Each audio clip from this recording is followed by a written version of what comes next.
আসসালামু আলাইকুম, আশা করি সবাই ভালো আছেন। একটা সুখের দিন ছিল, একটা ভালো দিন ছিল। অবভিয়াসলি 16ই আগস্ট সবাই মনে রাখবেন, বাংলাদেশ অস্ট্রেলিয়াকে ক্রিকেটে হারিয়েছে। টেস্ট ক্রিকেটে বাংলাদেশ অস্ট্রেলিয়ার মাটিতে অস্ট্রেলিয়াকে হারিয়েছে, একটা ইতিহাস রচনা করেছে।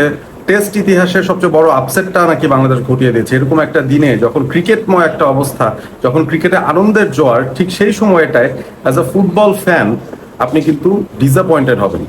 যে খবরটা এই মুহূর্তে ছড়িয়ে পড়েছে, যে খবরটা সত্যতা জানার চেষ্টা করছি আমিও, সেই খবরটা হচ্ছে আসিয়ান কাপে বাংলাদেশকে ফিফা অফার করেছিল, বাংলাদেশ নাকি কনসিডার করেছে স্ট্রংলি, এবং ব্যাপারটা এরকম যে ফিফার এন্ড থেকে ব্যাপারটা কনফার্ম আর কি, মানে তারা বাংলাদেশকে চায়। এবং আপনি দেখবেন যে উইকিপিডিয়ার পেজে এবং এএফসি আসিয়ান কাপের যেই ওয়েবসাইট আছে সেখানেও কিন্তু ইন্ডিয়াকে রিপ্লেস করে সেই প্রিমিয়ার গ্রুপ এর যেই গ্রুপিংটা আছে সেই জায়গায় কিন্তু ইন্ডিয়ার জায়গায় বাংলাদেশের নাম অলরেডি বসিয়েও দেওয়া হয়েছে। অর্থাৎ আমরা কিন্তু ধরে নিচ্ছিলাম ব্যাপারটা পুরো কনফার্ম, বাংলাদেশ এই সেপ্টেম্বরের উইন্ডোতে এই আসিয়ান কাপে, যেখানে 24শে সেপ্টেম্বর থেকে 6ই অক্টোবরের মধ্যে এই টুর্নামেন্টটা অনুষ্ঠিত হবে, সেই টুর্নামেন্টে বাংলাদেশ খেলতে যাচ্ছে ডেফিনেটলি। এবং গ্রুপ এ তে ইন্ডিয়াকে বাংলাদেশ সরাসরি রিপ্লেস করছে এবং বাংলাদেশের এগেনস্টে হোস্ট ইন্দোনেশিয়া খেলবে, মালয়েশিয়া খেলবে এবং সিঙ্গাপুর খেলবে।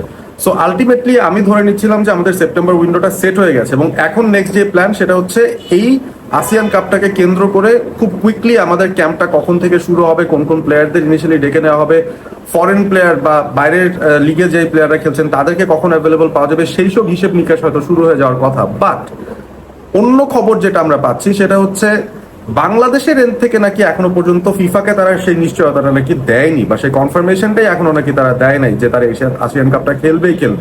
এবং সেটার পেছনে নাকি বড় একটা কারণ ইন্টারনাল ডিসকাশন নাকি হচ্ছে থমাস ডুলি এবং বাংলাদেশ ফুটবল ফেডারেশনের মধ্যে, যেখানে তারা আলোচনা করছেন যে বাংলাদেশের এই মুহূর্তে জাতীয় দলটার জন্য সেপ্টেম্বর উইন্ডোতে কোন অপশনটা বেটার হতে পারে সেটা নিয়ে কিন্তু নাকি তারা এখনো নিশ্চিত নন।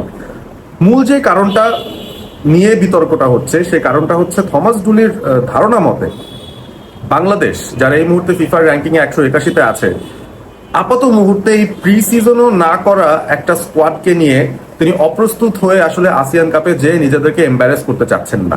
কারণ বেসিক্যালি আসিয়ান কাপে বাংলাদেশ যে খেলতে যাবে সেখানে বাংলাদেশের সবচেয়ে লোয়েস্ট র্যাঙ্ক টিম বলা যায় তাদের গ্রুপের মধ্যে, এবং সেই জায়গায় ইন্দোনেশিয়া, তাদের কিন্তু র্যাঙ্কিং 118, মালয়েশিয়ার র্যাঙ্কিং 136 এবং সিঙ্গাপুরের র্যাঙ্কিং 148। সিঙ্গাপুরের সঙ্গে কিন্তু বাংলাদেশ রিসেন্টলি খেলেছে এএফসি এশিয়ান কাপ কোয়ালিফায়ার্স এর গত যে রাউন্ডটা অনুষ্ঠিত হয়েছিল সেই জায়গায় সিঙ্গাপুরের সঙ্গে হোম অ্যান্ড অ্যাওয়ে দুটো লেগেই বাংলাদেশ খেলেছে এবং খুব ক্লোজ ফট ম্যাচ আমরা খেলেছি। এবং টিমের খেলা দেখে আসলে মনে হয়নি যে বাংলাদেশ খুব বেশি তাদের থেকে পিছিয়ে আছে, যে বাংলাদেশের র্যাঙ্ক 180-র পরে বা সিঙ্গাপুরের র্যাঙ্ক 150-র নিচে, এই ব্যাপারটা কিন্তু খুব একটা বোঝা যায়নি খেলার মধ্যে। বাংলাদেশ ডিড রিয়েলি ওয়েল, এবং এখন কিন্তু বাংলাদেশের স্কোয়াডটা আরো শক্তিশালী হওয়ার স্কোপ আছে যখন আমরা অরিজিন ফুটবলারদেরকে ইনক্লুড করছি, যখন আমরা বাইরের লিগে খেলা ফুটবলারদেরকে নতুন করে ইনক্লুড করার সুযোগটা পাচ্ছি। তো সেই জায়গায় বাংলাদেশের স্কোয়াডটা হওয়ার কথা আরো বেশি ইমপ্রুভ, কিন্তু থমাস ডুলির ধারণা মতে বাংলাদেশের এই স্কোয়াডটা নাকি আসিয়ান কাপ লেভেলে খেলার মতো প্রস্তুত না। অবভিয়াসলি আমরা যদি সাফ চ্যাম্পিয়নশিপের সাথে কম্পেয়ার করি, ASEAN cup is a much bigger platform, এবং সাধারণত ব্যাপারটা উল্টো হয় যে আমরা একটা লোয়ার লেভেল টুর্নামেন্ট খেলে প্রস্তুতি নেই একটা বিগার টুর্নামেন্টের জন্য। বাট এখন উইন্ডোটা এমন হয়ে গেছে যে সেপ্টেম্বরেই আমাদের বড় টুর্নামেন্টটা এসে পড়েছে, আমরা যদি আসিয়ান কাপটা খেলি এবং তারপরে নভেম্বরে গিয়ে আসলে সাফ চ্যাম্পিয়নশিপটা আমরা হোস্ট করছি এবং সেখানে আমরা খেলবো। সো দিন শেষে দেখা যাচ্ছে আরো বেশি কঠিন একটা প্রস্তুতি নিয়ে আমরা কম্পারেটিভলি ইজিয়ার একটা টুর্নামেন্টে যাচ্ছি, এরকম একটা কনটেক্সট হতে পারে যদি বাংলাদেশ আসিয়ান কাপটা খেলতে যায়। থাম্বনেইলে দেখেছেন আমি দুজনের ছবি পাশাপাশি দিয়েছি, থমাস ডুলির পাশে আমি কাবরেরাকে এনেছি, এবং আমি কখনো ভাবিও নাই যে কাবরেরাকে আনতে হবে এই পজিশনটায় বা এই জায়গাটায়। খুবই আনফর্চুনেট, বাট বলতে বাধ্য হচ্ছি থমাস ডুলি যদি এই পার্সপেক্টিভে চিন্তাটা করেন, এই পার্সপেক্টিভে কিছু লজিক ডেফিনেটলি আছে, বাট কিছু ডিমেরিটসও আছে। আপনি একটা অপরচুনিটি ছেড়ে দিচ্ছেন, পরবর্তীতে সেই অপরচুনিটি হয়তো নাও আসতে পারে, সেই ব্যাপারটা আপনি মাথায় না নিয়ে আপনি বেসিক্যালি একটা সেফ প্লে করার চেষ্টা করছেন, যে জায়গাটার মধ্যে আপনি ধারণা করছেন যে বাংলাদেশ যদি কম্পারেটিভলি উইকার অপোনেন্টের সঙ্গে ঘরের মাটিতে সেপ্টেম্বরে খেলে সেই ক্ষেত্রে হয়তো বাংলাদেশ জিতবে এবং প্লেয়ারদের মধ্যে একটা কনফিডেন্স বিল্ড আপ হবে, এবং প্লেয়াররা এখন যেই ফিজিক্যাল শেপে আছেন, প্রি সিজনও যেহেতু তাদের হয়নি, তারা খেলার মধ্যে এই মুহূর্তে খুব একটা নেই, ক্যাপ খেলেছেন কয়েকজন লোকাল ন্যাশনাল প্লেয়ার, বাইরের প্লেয়াররা বেসিক্যালি তাদের লিগগুলোতে অলরেডি একটা দুটো করে ম্যাচ খেলা শুরু করেছেন বা তারা রেগুলার ট্রেনিং এর মধ্যে আছেন। বাট আনফর্চুনেটলি থমাস ডুলি মনে হচ্ছে সেফার অপশনটাই চুজ করছেন, তিনি ওই ব্রেভ স্টেপটা নিতে ভয় পাচ্ছেন। এখন একটা মাত্র ম্যাচ তিনি ম্যানেজারিয়াল কাজটা করেছেন বা হেড কোচের রোলটা প্লে করেছেন, বাংলাদেশ ভার্সেস স্যান ম্যারিনো, সেই ম্যাচটা কিন্তু বাংলাদেশ ইউরোপে গিয়ে জিতে এসেছে। সুতরাং আশার পারদটা আমাদের অনেক বেশি, এবং থমাস ডুলি নিজ মুখেই বলেছিলেন যে তিনি বাংলাদেশ ন্যাশনাল টিমকে 1 বছরের মধ্যে র্যাঙ্কিংয়ে 160-এর মধ্যে আনতে চান। এখন এই র্যাঙ্কিং পজিশনে আনতে হলে তো আপনার বেটার টিমের সাথে যদি খেলেন এবং সেখানে যদি ভালো রেজাল্ট বের করতে পারেন, ডেফিনেটলি আপনার র্যাঙ্কিং একটা বিগ জাম্প চলে আসবে। সাফের আগেই হয়তো আমরা 160 পজিশনে চলে যেতে পারি if we do really well.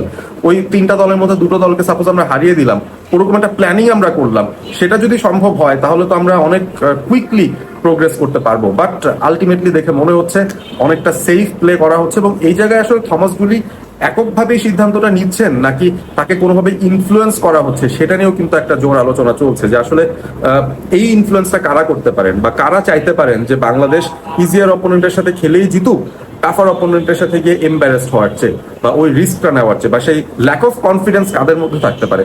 Thomas ডুলির মধ্যে ডেফিনেটলি কিছুটা থাকতেই পারে, কারণ তিনি তার এই টিমটার সঙ্গে আসলে কাজই করার স্কোপ পাননি সেভাবে। সো তার জন্য আসলে একটা ডিফিকাল্ট ব্যাপার যে একটা অন্ধকার জায়গায় যাচ্ছি বা আমার চোখ বেঁধে দেওয়া হয়েছে, আমাকে একটা পাথ অনুসরণ করে পয়েন্ট এ থেকে পয়েন্ট বিতে যেতে বলা হচ্ছে।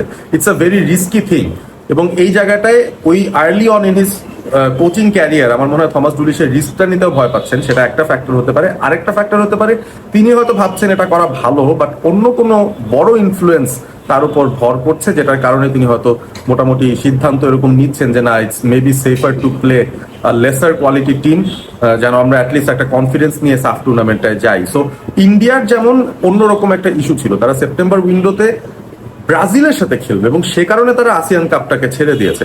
শ্রীলঙ্কা বড় দুটো টিমের সঙ্গে তাদের ফিফা ফ্রেন্ডলি গুলো ফিক্স করে ফেলেছে এবং সে কারণে তারা হয়তো সেদিকে ঝুঁকছে।